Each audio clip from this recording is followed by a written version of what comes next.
Gorakhpur AIIMS के पूर्व ED और बेटे के खिलाफ फर्जीवाड़े की एफआईआर दर्ज। उन्होंने गलत नॉन क्रिमिनल सर्टिफिकेट लगाकर जी और गलत ढंग से एडमिशन कराया जी।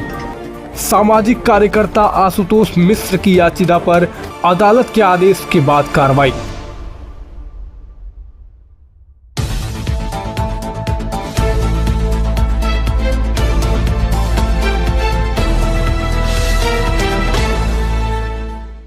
आप देख रहे हैं उत्तर प्रदेश का सबसे भरोसेमंद news channel UP news live 24। सच का साथी मैं हूं आपके साथ प्रशांत त्रिपाठी। इस समय मुख्यमंत्री के शहर गोरखपुर में है और गोरखपुर मुख्यमंत्री का शहर कहा जाता है। गोरखपुर में कई ऐसी संस्थाएं काम कर रही हैं जो लोगों को सेवा देने का काम करती है, लेकिन इसी गोरखपुर में एक एम्स की स्थापना हुई। एम्स जो मेडिकल बच्चों की पढ़ाई के लिए और मेडिकल के शोध के लिए बना है और मेडिकल फैसिलिटी के लिए गोरखपुर और देवरिया और बिहार तक के लोगों को वो इलाज देता है, लोगों के दुख और दर्द का इलाज करता है एम्स।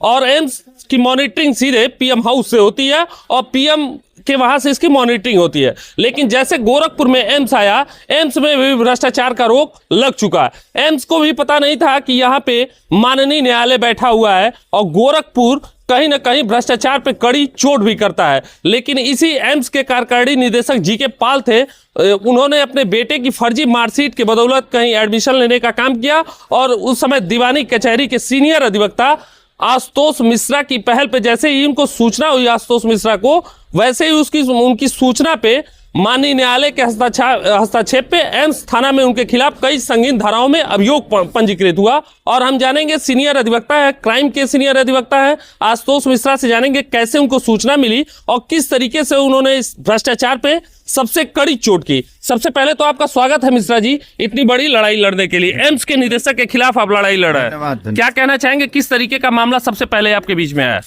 देखिए, एम्स के कार्यकारी निदेशक जो थे जी के पाल जी, उन्होंने अपने लड़के का एडमिशन वहां करा लिया जी। अखबारों में ये खबर निकली सबसे पहले जी कि उन्होंने गलत नॉन क्रिमिनल सर्टिफिकेट लगाकर जी और गलत ढंग से एडमिशन कराया जी। जब यह बात जानकारी हुई तो हमने अपनी पर्सनल टीम को वहां लगाया जी और कागजात इकट्ठा किए जी।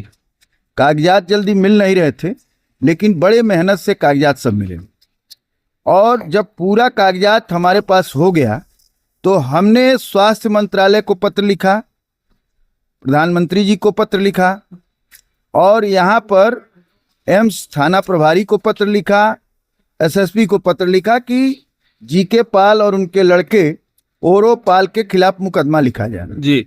लेकिन वो मुकदमा लिखा नहीं गया जी।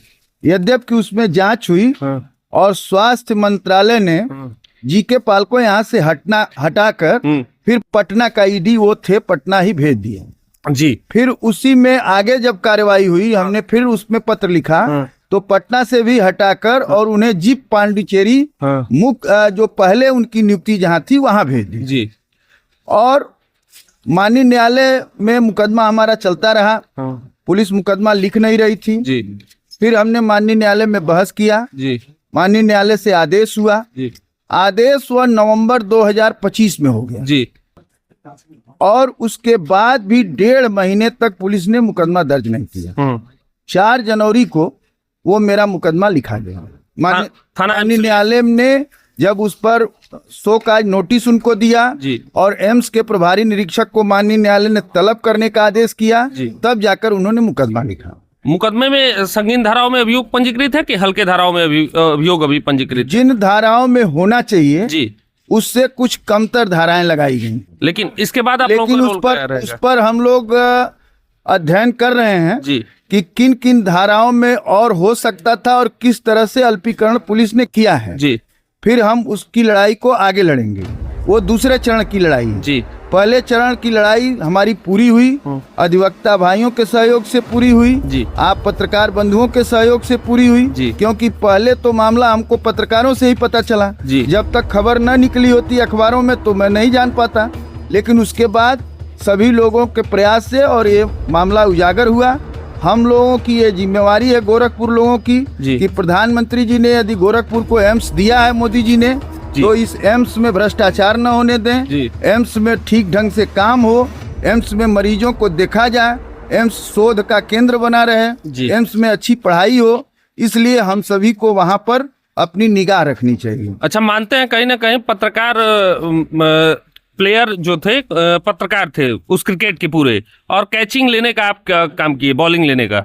देखिए, सबके सहयोग से ही काम होता है। जी। यदि एक खबर न छपी होती जी। तो फिर हम लोगों को कैसे जानकारी होती? आपको जब खबर छपी तभी तो हम लोगों को जानकारी हुई। आपको क्या लगता है, एम्स में भी भ्रष्टाचार बड़े पैमाने पे था? इस तरीके की जब घटना इतनी बड़ी संस्था में हुआ तो क्या आपको देखने को मिल रहा है कि जहां मोदी जी लगातार लोगों को भ्रष्टाचार से बचने की अपील कर रहे हैं, मुख्यमंत्री बार बार भ्रष्टाचार पे जीरो टॉलरेंस की नीति है, तो कहीं ना कहीं आपको लग रहा है कि एम्स में भी भ्रष्टाचार पनप रहा है धीमे धीमे? देखिए, मामला भ्रष्टाचार का था ही, और एक गरीब के हक पर डाका डालने का भी था। जी पिछड़े वर्ग की सीट थी वो, जी, और पिछड़े वर्ग की सीट को डॉक्टर ने, जिनकी तनख्वाह 80 लाख रुपए पति पत्नी की मिलाकर थी, जी। वो नॉन क्रिमिनल का सर्टिफिकेट बनवा लिए, जी। जिसमें 8 लाख से नीचे वालों को वो बनता है। जी। तो इस तरह से गोरखपुर या यूं कहें कि देवरिया, बस्ती, संत कबीर नगर, महाराजगंज, कुशीनगर, पूर्वांचल के लोग का लड़का ही उसमें वो होता, एडमिशन पाता। जी। लेकिन उसको डॉक्टर ने अपने लड़के से भर दिया। जी। तो ये लड़ाई थी हमारी, ये लड़ाई कि गरीब की हक, गरीब का ओबीसी का जो सीट था उस पर धनी लोग डाका न डालने पाए। अच्छा, ये मामला था। माननीय न्यायालय ने थाना एम्स को कड़े शब्दों में सुनने में आ रहा कि निर्देश भी दिया और बड़े स्तर में उनको तलब भी करने का प्रयास अब माननीय न्यायालय कर रहा है। माननीय न्यायालय ने एम्स थाना प्रभारी को जब तलब कर लिया जी। और 100 का नोटिस दिया, तब उन्होंने मुकदमा। अच्छा, तब उन्होंने मुकदमा दर्ज किया। दौड़ाया आपको भी उन्होंने, बहुत लंबा दौड़ाया। जैसे 2025 का आदेश था और 2026 में 4 जनवरी सुनने में आ रहा, 4 जनवरी 2026 में आपकी एफआईआर रजिस्टर्ड हुई है थाना। दौड़ाने का मतलब यह है कि माननीय न्यायालय के आदेश के अनुपालन में 1.5 महीने की देरी की गई। जी। जबकि माननीय मुख्यमंत्री जी का ये जिला है, उनका ये शहर है, तो ये गंभीर बात है। ये मानते हैं कि कहीं ना कहीं अधिवक्ताओं के संघर्ष की भी ये जीत है?